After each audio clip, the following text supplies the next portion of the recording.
If you're excited to learn animation, you've probably already run into this question. Are you learning computer animation or are you learning traditional frame-by-frame animation? Which path are you picking? And at some point, it feels like you need to pick one. But which one should you go with?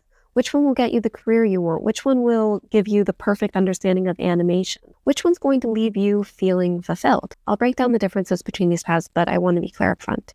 I'm less interested in telling you what is going to be best as a career, and I'm more interested in helping you figure out what is going to be good for you creatively that you can be passionate about every day. Let's start by answering the question, why does this choice feel so hard? Ultimately, it comes down to feeling like this choice is going to make or break you. You're afraid of wasting time, that it's career deciding, that whatever you pick, that's it, and you cannot switch. That's where the fear is coming from. But before we start talking about where you'll best line up as an artist, I want to just quickly run over what traditional animation is versus what computer animation is, just in case you have this misconception of what the internet promotes it as. What is traditional animation? Traditional animation is drawing a drawing many, many times over to make it move. That is the most basic definition. The misconception that I feel most people who just start animating or see it online space, that those people have a misconception that animation, this is the only way to do it, that if you do anything else, that it is the wrong way to do it. Traditional animation is beautiful. It is a wonderful art form. I love classic Disney movies. They were actually some of my inspiration for getting into animation. And you can absolutely do that, but it's not going to be you just think up an idea and you put it on paper and then it's perfect. That's not how traditional animation works, which I will get into. But I first need to let you know what computer animation is in comparison. Computer animation is using software to create an animation. Where people mostly go wrong, though, is that they think computer animation gets used in movies, which cannot be further from the truth. Computer animation, you have to think of it as a highway, and then there are a bunch of streets that can go onto the highway or off of the highway. And because this is such a big category, you'll actually probably be picking one of those streets as your path if you decide you like computer animation and you want to do it on the computer. Some of these paths include motion graphics. I'm a motion designer, by the way. 2D animation, 3D animation, characters, crowds. Oh, what's another one? That's computer animation based. There's also game design animation, just putting it out there for anybody who likes gaming. I'm personally not a fan, but I know it's a big industry and you do use your animation skills in there. And I'm also going to briefly mention that while I'm specifically talking about actually animating as an animator in traditional and computer animation, there is a reason why this is a whole industry, because you can also go into character design, you can go into sound design, you can go into visual effects. There's a whole umbrella, and this is just like almost a very subcategory of talking about where you want to animate in animation. Is if you're going to pick traditional or computer animation or decide something else entirely. Since now you actually have all this information about what traditional versus computer animation actually is, now comes the question of which one is going to fit you. If you still think you want to do traditional animation, you might be asking, so what skills do I need then to figure out if this is what I want to do as an artist and it's going to fit me? So that's what I'm going to mention now. This obviously is not going to cover everything, but this is the basis that you should be thinking about when you're choosing whether or not you want to do traditional animation. I have 3 in this category. If at any point it feels like you would have to force yourself to learn it and it's not something you'd enjoy, then you can consider it a red flag and that this path probably isn't for you.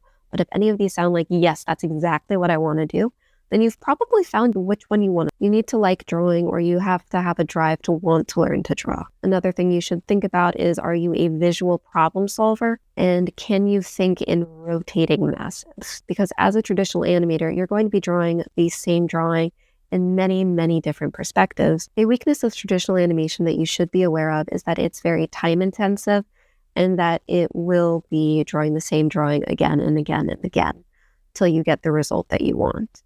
Not everybody minds. Some people do, some people don't. That's why I mention this. I do want to mention a hidden strength of picking traditional animation. I personally think that if you learn traditional animation, then you are going to pick up the principles of animation a lot faster than somebody who does it on computer animation, because you have to be a lot more conscientious of what choices you're making and how to draw something and where it applies. And I know this next question is coming, so I'm just going to answer it here right now.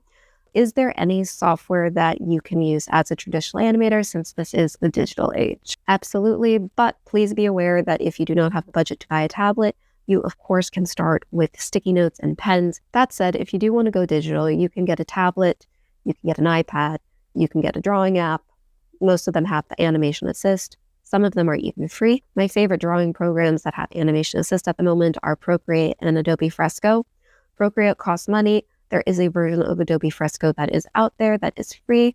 It's a limited version, but you can still get all the basics and have enough to do to start with. So now then, what about computer animation? If you're thinking about learning computer animation, what skills do you need to learn that might excite you or cause you a lot of dread? You need to be somebody who enjoys structure and logic. You need to be willing to learn a software or two, which is very doable in this day and age with how many YouTube videos and tutorials are out there. One negative is that it will be more time up front to learn those skills versus somebody who can just draw and start doing traditional animation.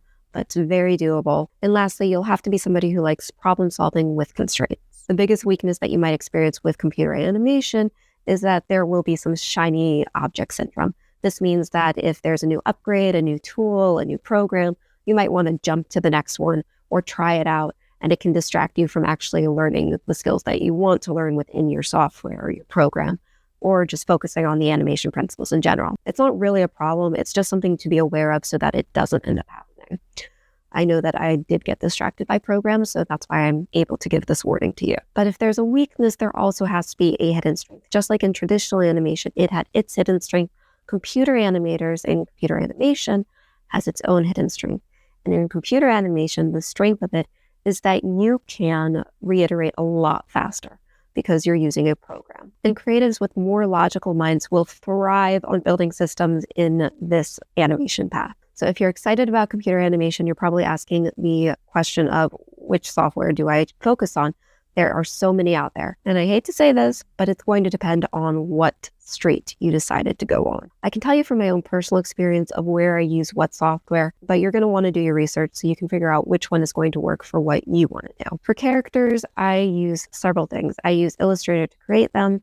I use After Effects to do the big animations, but I will be using plugins called Rubber Hose and joysticks and sliders. If you decide you want to go down a motion graphics path, then you're going to work primarily in After Effects, and you might want to learn Illustrator or Photoshop to help you out there because those three tend to be like the powerhouse. Then if you want to go into 3D, whether you want to rig characters, build sets, anything, then what you're going to want to do is you're going to want to pick a 3D program. I've personally used Maya, Blender, and Cinema 4D. Cinema 4D is the one that I learned in school, but it is also the one that costs. Blender and Maya both have free versions. There is one more question that you should be asking. Which of these paths is going to be the best investment in your happiness? Because both of these paths will take time, you will need patience, and you will wonder why you decided you wanted to learn this art form several times over. But you need to remember there is no wrong choice here. One path will just feel more rewarding sooner rather than later. And it's about picking the one that speaks to you creatively. And who said you can't try the other one later? I have gone back and forth between both mediums so many times. It's just which one will you start with?